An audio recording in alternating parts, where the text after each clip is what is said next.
nom du Père, du Fils et du Saint-Esprit, ainsi soit-il. Bien, chers fidèles,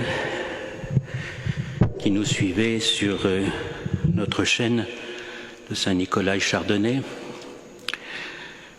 vous voilà donc réduits de nouveau à ne pouvoir suivre les offices que derrière un écran.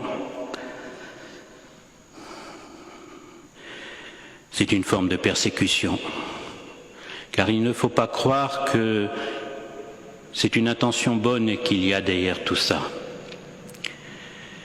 Nous fêtons aujourd'hui la dédicace de l'église de la cathédrale Saint-Jean de Latran à Rome, qui est la cathédrale du pape.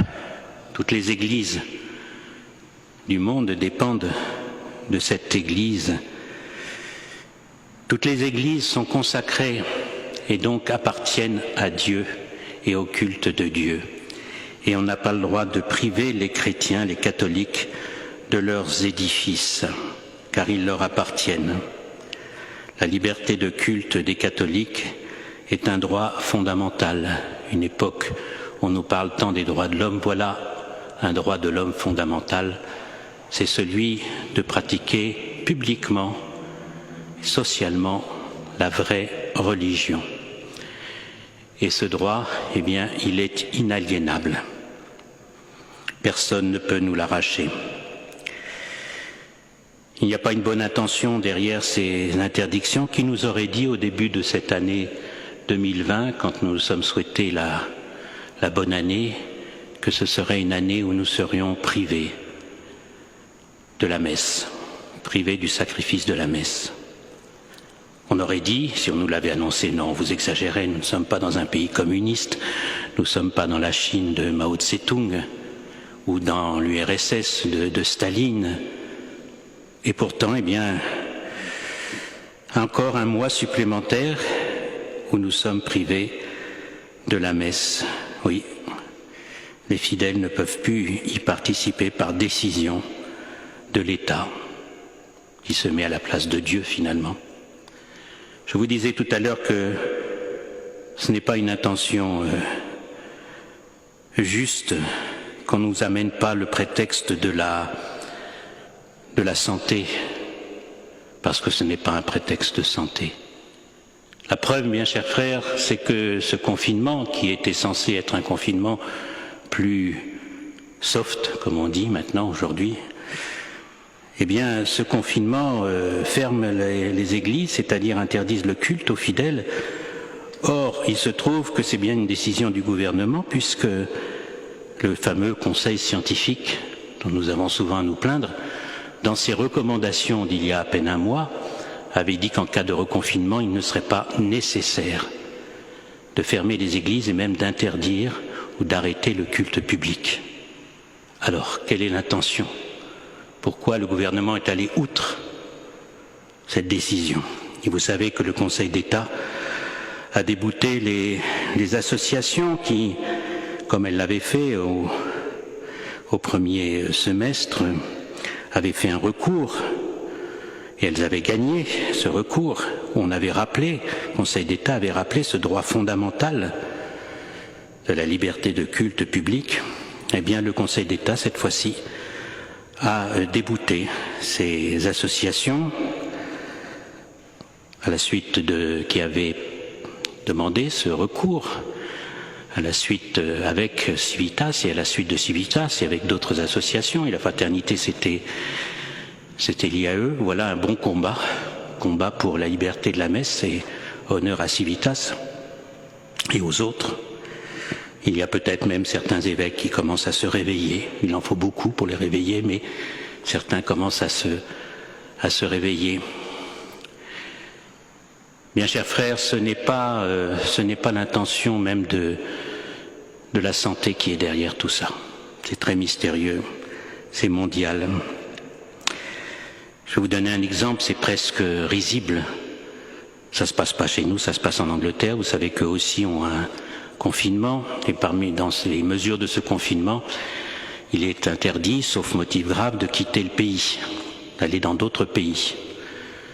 Eh bien, à la Chambre des communes, la semaine dernière, très sérieusement, le ministre de la Santé de la Grande-Bretagne a exprimé, suite à la question d'un député, que le fait de vouloir voyager pour pouvoir recevoir une assistance au suicide était un motif suffisant pour permettre le passage des frontières. Voilà, motif suffisant. Où est le désir, la santé, le désir de sauver des vies humaines? Et pourtant, la loi interdit, en Angleterre, l'assistance au suicide, pour le moment. Je vous ai déjà dit ce qu'il en était pour l'avortement aujourd'hui, où tout doucement, pendant que tout le monde s'inquiète de ce confinement, les lois permissives se multiplient. On va passer à 14 semaines pour l'avortement. On va supprimer la clause de conscience pour les médecins, qui existait depuis 1974. Non, ce n'est pas la santé qui est derrière tout cela. Et si de fait il y a des victimes de cette maladie, il ne faut pas le nier, on n'est quand même pas face à la peste. Par contre, combien de commerces vont mourir? Nous connaissons des gens qui ont été malades, peut-être même quelques-uns qui sont morts. Personnellement, je n'en connais pas beaucoup. Par contre, nous connaissons tous des personnes qui perdent leur travail, qui vont se retrouver dans des situations économiques dramatiques. C'est une autre forme de mort. Et vous savez, on sait bien que quand il y a eu la crise de 1929 avec tous ces chômages en pagaille et une augmentation considérable des suicides, pensez à ces pères de famille qui se retrouvent à devoir nourrir une famille et qui s'inquiètent de leur travail demain. Oh, on promet des tas de choses, mais viendront-elles pour les secourir? Bien, chers frères, oui, c'est une époque de persécution. On ne l'attendait pas venir par cela, mais elle vient. Et on sait qui est derrière tout cela. Ceux qui luttent contre l'Église catholique, contre toute forme de religion, contre tout culte rendu à Dieu, parce qu'ils ne le supportent pas. Hier, bien chers frères, nous avons eu l'Église encerclée par les forces de police, avec un bus à chaque porte et des policiers qui filtraient, qui empêchaient d'entrer ou de sortir. Qu'est-ce que nous avions fait? Eh bien, les voisins du quartier se sont sans doute demandé, il y a dû avoir un attentat terroriste dans l'église Saint-Nicolas de Chardonnay pour qu'il y ait tant de policiers. Et s'ils nous avaient posé la question, on leur aurait dit non, c'est pas ça, c'est beaucoup plus grave. Beaucoup plus grave. Nous avons osé célébrer la messe. Voilà. Voyez où l'on en est? Et bien sûr, comme vous le savez, c'est des voisins, des gentils voisins qui prennent malin plaisir à nous dénoncer à la préfecture ou aux médias.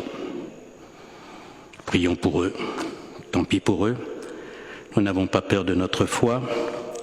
Je pense que ce sont sans doute les dignes successeurs de ceux qui, en 1940 à 1945, dénonçaient les Juifs de leur quartier. Bien, chers frères, cela dure. On nous parle d'un confinement qui va durer. L'état d'urgence sanitaire va durer au moins jusqu'au mois de février. Et les médecins qui envahissent les plateaux de télévision en rajoutent pour en réclamer toujours davantage, comme si c'était leur compétence.